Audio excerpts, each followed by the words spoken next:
Menjadi negara kepulauan terbesar dengan kekayaan dan keindahan alam yang dimiliki membuat Indonesia rentan. Tentu kita sudah sama-sama mengetahui, jika negara yang terbentang seluas 1.904.569 km persegi ini merupakan negara kepulauan ke-6 terbesar di dunia, dengan jumlah pulau 17.504 yang terbentang dari barat hingga timur. Tak hanya itu saja, Badan Informasi Geospasial BIG mencatat, terdapat 229 pulau tambahan di Indonesia dari tahun 2020. Hal inilah menjadikan pulau Indonesia rentan menjadi incaran negara lain yang berbatasan langsung dengan Indonesia. Untuk menyegarkan ingatan kalian, berikut akan kita bahas pulau terluar Indonesia yang pernah diklaim sebagai wilayah dari negara tetangga. Perairan Natuna. Klaim wilayah perairan Natuna antara pihak Indonesia dan Cina diawali dengan masuknya sejumlah kapal nelayan milik Cina di wilayah zona ekonomi eksklusif ZEE Indonesia yang terletak di dekat perairan Kepulauan Natuna, Provinsi Riau. Terlebih saat itu kapal nelayan dikawal langsung oleh kapal Coast Guard atau penjaga pantai Tiongkok. Akhirnya adu klaim pun terjadi, yang dimana Indonesia berpegang pada ZEE.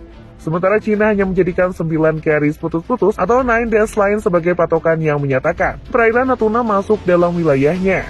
Menanggapi hal tersebut, Presiden Jokowi mengeluarkan pernyataan tegas bahwa tidak ada kompromi soal kedaulatan Indonesia. Ia pun langsung meninjau langsung ke Natuna dan memastikan wilayah perairan Natuna masuk dalam teritorial NKRI. Selain itu, pemerintah melalui Menteri Luar Negeri Retno Marsudi menegaskan menolak klaim Cina terhadap wilayah Natuna. Hal ini disampaikan usai rapat koordinasi terbatas di kantor Kemenko Polhukam pada Jumat 3 Januari 2020 lalu. Retno menjelaskan dalam rapat tersebut, pemerintah memastikan bahwa kapal-kapal Cina telah melakukan pelanggaran-pelanggaran di wilayah ZEE Indonesia.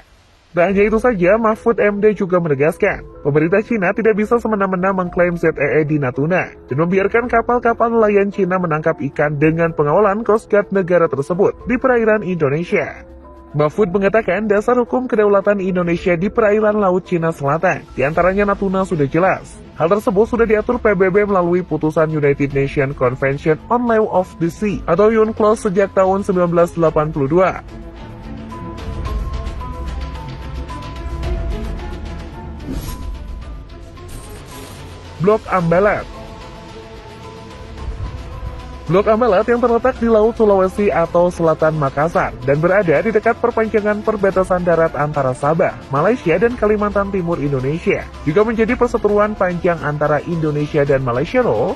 Dikutip dari liputan6siang.com, sejak akhir tahun 1960, tepatnya saat Malaysia membuat pemetaan daerah yang baru, negeri jiran tersebut pun mulai menyebut bahwa Blok Ambalat termasuk dalam wilayahnya. Bahkan pada tahun 2007 silam, jumlah kapal perang dan pesawat Malaysia melanggar wilayah perairan dan udara Indonesia di Blok Ambalat.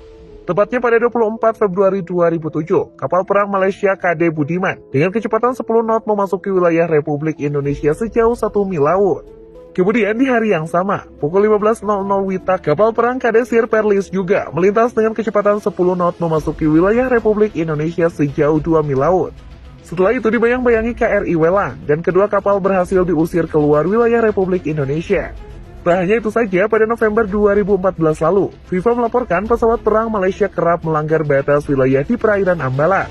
Dalam kurun waktu 1 bulan, Malaysia sudah melanggar 3 kali. TNI pun tidak tinggal diam. Pesawat tempur jenis F-16 dan Sukhoi segera disiagakan di Len Tarakan, Kalimantan Utara.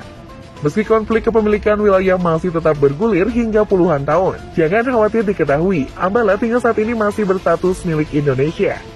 Hingga 2019 diketahui, TNI Angkatan Udara telah menggelar operasi pengamanan Ambalat dengan menerbangkan pesawat Super Tucano EMB-31, Skuadron Udara 21 Lanut Abdul Rahman Saleh Malang.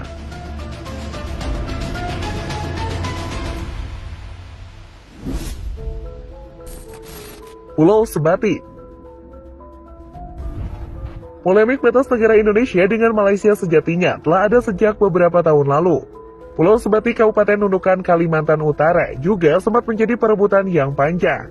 Alhasil, Kepala Pusat Pemetaan Batas Wilayah Badan Informasi Geospasial BIG Ade Komara Mulyana mengatakan Indonesia dan Malaysia sepakat menyelesaikan outstanding boundary problem OBP di Pulau Sebatik pada tahun 2019. Diketahui di wilayah Pulau Sebatik ditemukan sejumlah patok perbatasan yang memasuki wilayah Indonesia yang diperkirakan mencapai 84 hektar. Sementara sejumlah patok di desa Kinokot dan Sumantipal di Kecamatan Lumbis Ogong ditemukan berada di wilayah Malaysia.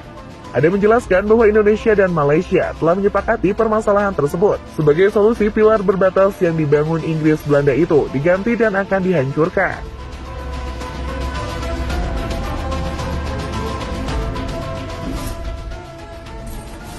Perairan Tanjung Datuk. Masih dengan Malaysia, sebelumnya Pulau Tanjung Datuk seperti tidak mendapatkan perhatian khusus dari Indonesia. Seperti pemberitaan FIFA pada Minggu 25 Mei 2014 lalu.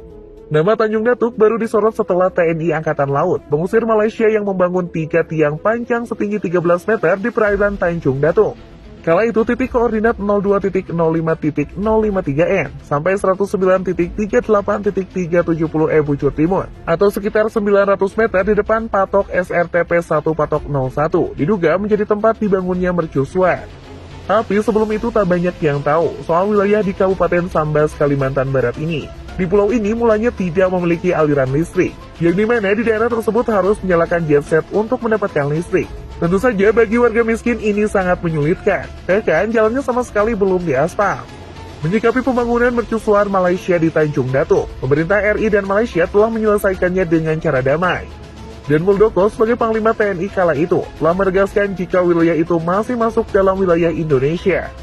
Berselang 5 bulan mercusuar itu dibangun, Indonesia baru merobohkannya tepatnya pada 17 Oktober 2014.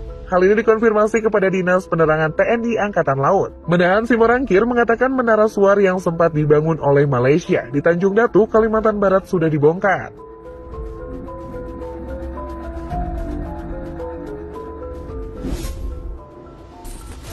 Pulau Sipadan dan Ligitan masih melekat di ingatan terkait permasalahan pulau saat itu. Ya, pulau dengan keindahan alam serta menjadi habitat berbagai penyu ini akhirnya jatuh ke tangan Malaysia setelah diputuskan dalam sidang Mahkamah Internasional. Diketahui pulau di Selat Makassar Sipadan lepas dari Indonesia ke tangan Malaysia melalui keputusan Mahkamah Internasional pada 2002 lalu. Sengketa itu sebetulnya terjadi sejak 1969. Lalu konflik itu semakin tegang saat Malaysia membangun fasilitas pariwisata di pulau tersebut pada 1991. Mahkamah Internasional akhirnya memutuskan Sipadan jatuh ke tangan Malaysia karena negara itu dianggap lebih banyak berkontribusi ke pulau tersebut. Selain Sipadan, Pulau Ligitan juga lepas dari RI jadi milik Malaysia di tahun yang sama. Pulau ini memiliki luas sekitar 7,9 hektar dan terletak di ujung timur Pulau Kalimantan. Sebetulnya, dua pulau itu sudah lepas dari Indonesia sejak 1969, yang dimana Indonesia pada saat itu kalah di Mahkamah Internasional, sebab Malaysia juga mengklaim Sipadan adalah bagian dari negaranya. Mahkamah Internasional memberikan Sipadan kepada Malaysia lantaran dianggap lebih mampu untuk mengembangkan pulau tersebut dengan baik ketimbang Indonesia. Untuk menentukan batas negara, Indonesia dan Malaysia sama-sama mengacu peta perbatasan yang sudah disepakati sejak zaman penjajahan Belanda Inggris. Peta itu merupakan hasil Konvensi 1891, Perjanjian 1915, dan Perjanjian 1928. Saat kedua negara saling klaim, ternyata ada bukti otentik bahwa Inggris yang pernah menjajah Malaysia melakukan pembangunan di Pulau Sipadan dan Ligitan.